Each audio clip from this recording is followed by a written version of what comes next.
Thank you for having me today at the American Society for Nutrition's Nutrition Live Online 2022 event. This event could not be better timed as we gear up for the 2023 Farm Bill, consideration of the Child Nutrition Reauthorization Act, and prepare for the White House Conference on Hunger, Nutrition, and Health. Now, I don't need to tell anyone here that our country desperately needs to address the astounding rates of food and nutrition insecurity. America is the richest country in the world, but more than 38 million people are hungry, including 6 million who are kids.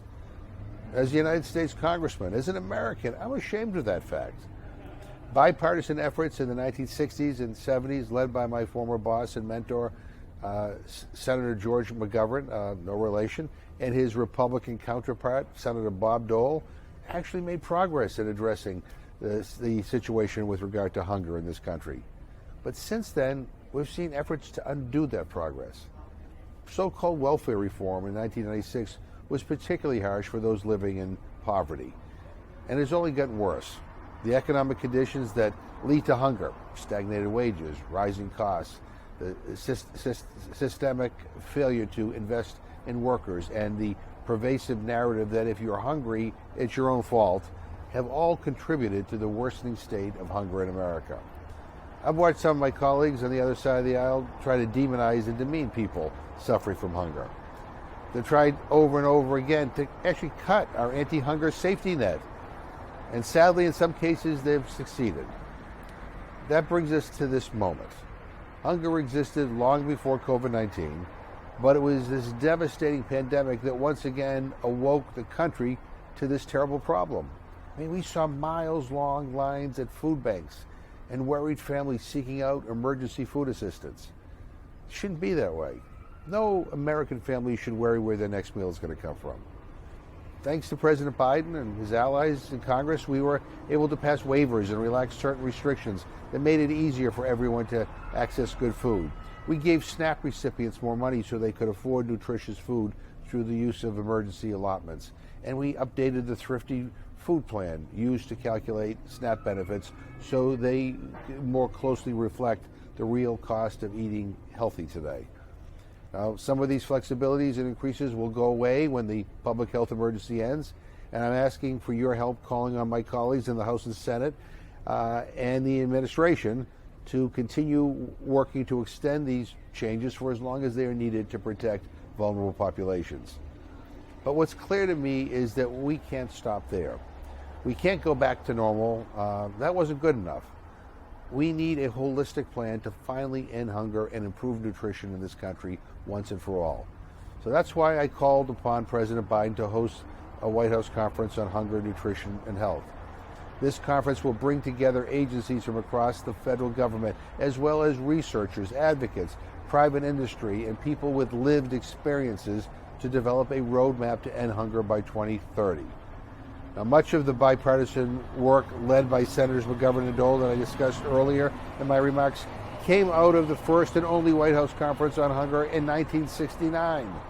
And that led to improvements in our federal food assistance programs. It expanded and improved the food stamp program, now known as SNAP, the school lunch program, and it led to the establishment of WIC.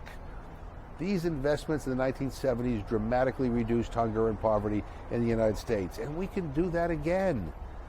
You know, after many months of working with the White House and securing $2.5 million in the FY22 appropriations package, the White House has agreed to hold this important conference.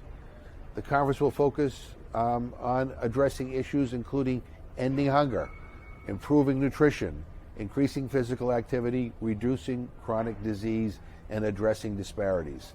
And over this summer, there will be a series of virtual listening sessions with experts from around the country. People like you, doctors, researchers, and experts will come together to share your ideas for ending hunger and improving nutrition through better access to healthy food. And by the way, people with lived experiences of hunger will be at the table in these discussions as well, because we ought to hear directly from them about how we can make their lives better. That was one of the things that was missing from the last White House Conference on Hunger. Too many people who were speaking looked like me. Then in September, the White House will hold an event that will take all of the lessons learned and ideas generated from the listening sessions and develop an action plan to help us improve nutrition and reduce food insecurity. What we need now is your ideas. It's just so important. Join these listening sessions and submit your ideas to the White House submission portal that should be opening very soon. This conference has the opportunity to fundamentally change the way we do things, but only if we can learn from you and all the issues that you deal with, in your work. So while the conference process is underway, I also want to take this opportunity to discuss some of the other efforts that we have been pushing here in Congress to improve nutrition. Just as last week, the House passed my bipartisan resolution calling upon medical schools and other health training programs to provide meaningful nutrition education. You shouldn't become a doctor and not know anything about nutrition. I don't think I need to tell the doctors and nurses and dietitians and other health professionals participating in this event today about the need for more robust nutrition education. But this resolution raises awareness amongst members of Congress and the general public about the power of food in addressing diet-related diseases.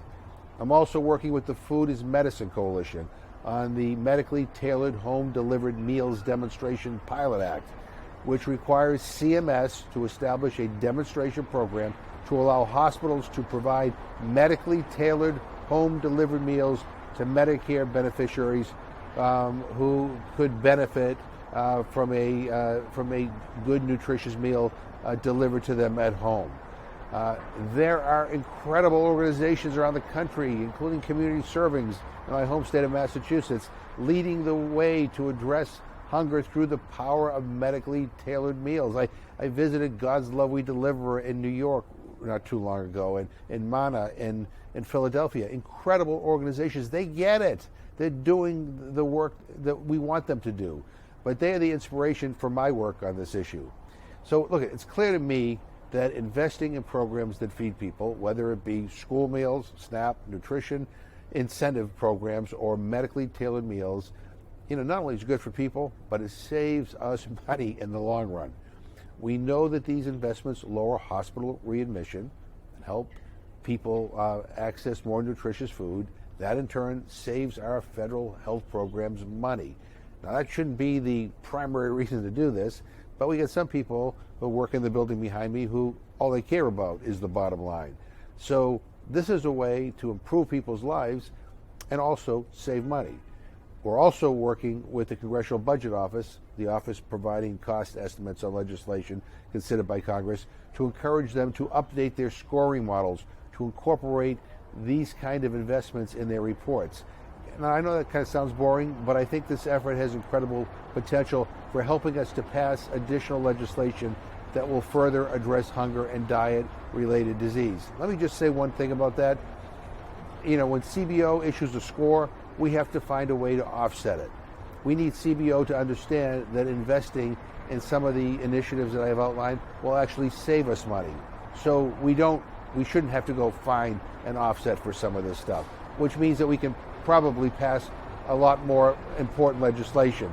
So these are some of the investments, that we need to work through, and hopefully the cost savings associated with some of these investments will be realized. We'll be able to pass even bolder legislation to address hunger in the future. So look, I appreciate the opportunity to offer remarks as part of today's event, and I hope that I can count on all of you as partners to make the White House conference the most impactful it can be. Look, the last time we had this, as I said, was over 50 years ago.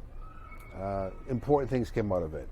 I mean, we need to make this upcoming conference as transformational, if not more transformational, than the one that took place a half a century ago. This is important, but we can only succeed if everybody puts in the time and effort and helps put forward some really good ideas, and we get the White House to embrace these ideas. So thank you again for including me in this wonderful program. I look forward to hearing more about the rest of the conference. And in the meantime, please be safe. All the best.